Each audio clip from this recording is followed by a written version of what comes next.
Dumas canal road ઉપર ₹2128 લાખના ખર્ચે સાકાર થયેલા વિવિધ કામોનું રાજ્ય ગૃહમંત્રી હર્ષ સંઘવીના હસ્તે લોકાર્પણ કરવામાં આવ્યું છે। આ લોકાર્પણ 84 વિધાનસભાના ધારાસભ્ય સંદીપભાઈ દેસાઈની અધ્યક્ષતામાં કરવામાં આવ્યું હતું।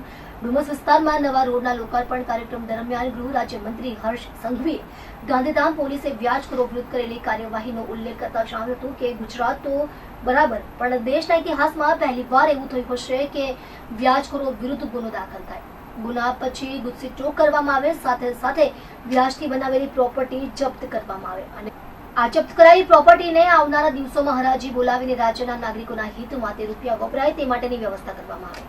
હર્ષ સંઘવીએ વ્યાજખોરી વિરુદ્ધ ચાલતી કાર્યવાહીની વિગતો આપતા કહ્યું હતું કે મુખ્યમંત્રી ભૂપેન્દ્ર પટેલના માર્ગદર્શન હેઠળ ગુજરાત સરકારે દેશના ઇતિહાસમાં પ્રથમવાર વ્યાજખોરો સામે સૌથી મોટું સ્ટ્રાઇક ઓપરેશન હાથ ધર્યું છે।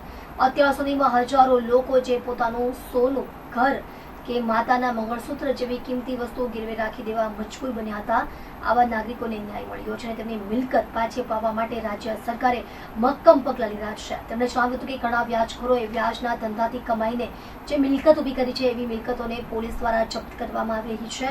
આ મિલકતોની હરાજી બોલાવીને તેમાંથી મળનારી રકમ રાજ્યના લોકોના લાભ માટે વપરાય તેવી યોજના બનાવવામાં આવશે। આ પ્રકારની પહેલ ગુજરાતમાં તો નહીં પરંતુ સમગ્ર દેશના ઇતિહાસમાં પ્રથમવાર થઈ રહી છે।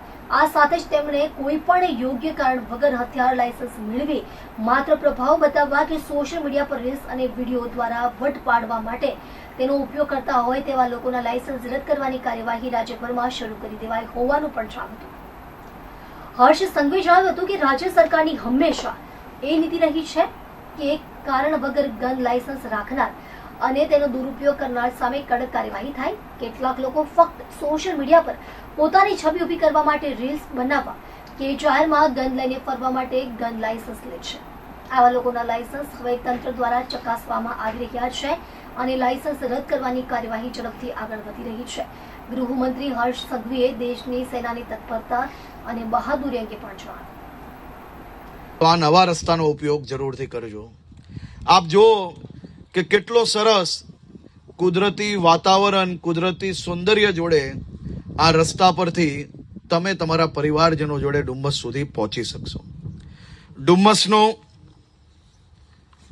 બીચ ફ્રન્ટ ડેવલપમેન્ટની વાત હોય કે પછી ડુમસના નાગરિકોને, આસપાસના નાગરિકોને વધુમાં વધુ રોજગારી અપાવવાની વાત હોય, મને ખૂબ આનંદ જોડે આપ સૌને જણાવતા ખૂબ વધુ આનંદ થાય છે કે અમારા ધારાસભ્યશ્રી અને એમની આખી ટીમ એટલે કે કોર્પોરેટરશ્રીઓ આ સૌ લોકો વારે તહેવારે નાના મોટા વિષયો જોડે સરકાર અને મહાનગરપાલિકા પાસે આપ સૌ લોકો માટે વધુમાં વધુ વ્યવસ્થાઓ કઈ રીતે ઊભી થઈ શકે તે માટે ખૂબ સારો પ્રયાસ કરી રહ્યા છે। મારી આપને વિનંતી છે કે તાલીઓ વગાડીને ગુજરાત સરકારની હંમેશા એક પોલિસી રહી છે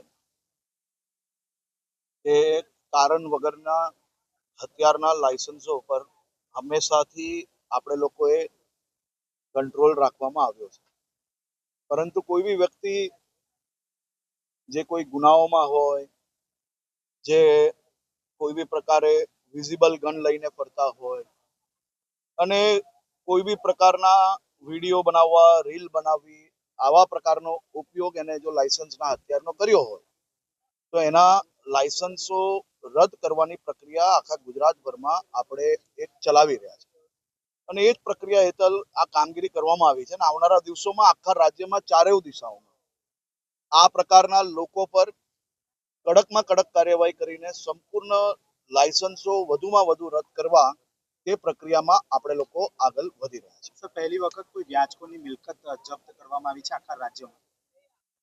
મુખ્યમંત્રી શ્રી ભૂપેન્દ્રભાઈ પટેલના માર્ગદર્શનમાં દેશના ઇતિહાસમાં સૌથી વધારે વ્યાજખોરો ઉપર સ્ટ્રાઇક કરવાનું કામ ગુજરાત પોલીસે છેલ્લા 2 વર્ષમાં કર્યું છે। આપ જોઈ શકો છો કે દર વર્ષે આપણે હજારો લોકોના ગીરવે રખાયેલા સોના હોય, માતાઓના મંગલસૂત્ર હોય, સપનાનું ઘર હોય, આ પાછું અપાવવાનું કામગીરી પોલીસ દ્વારા કરવામાં આવે।